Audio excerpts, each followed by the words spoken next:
So for the wheelchair skills, for spotting purposes for this skill, again, the same as it was before, but I'm not going to bother since Cher's already demonstrated she's quite safe for this unless she asks for some backup there. For the testing purposes, we start again over the center cross, and we're going to ask Cher to get into the wheelie position and to move forward in that position until we tell her to stop. And what we're looking for is that her rear wheels will get over the 1.5 meter line there. When she gets there, she can either land or we can say now go backwards to where you started from, and we're just kind of watching for that again.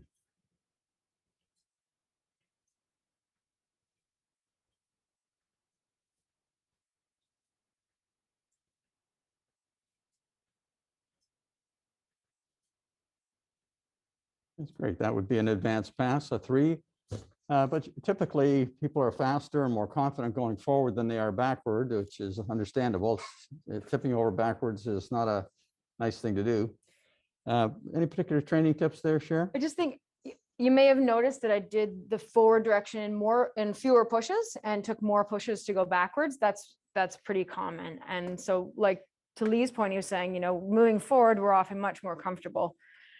When we're doing advanced training, we might practice seeing again, like how far you can go with a single push in the forward direction.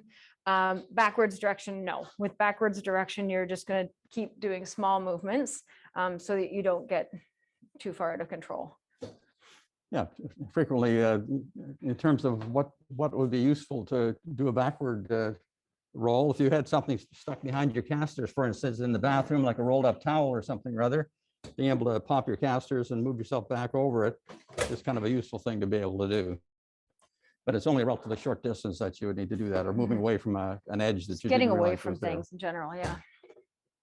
In terms of the biomechanics of it, you remember from last week that we talked about the reactive balance strategy. So if using this as an example, if this starts to fall forward, then I can re-achieve balance by moving my base of support forward.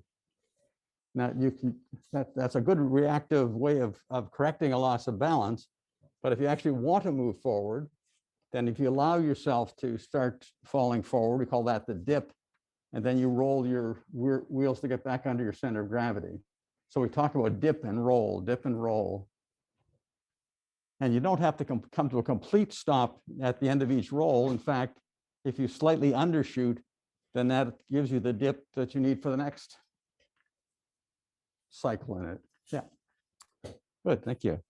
Could you demonstrate, Cher, maybe using alternating hands? Mm-hmm.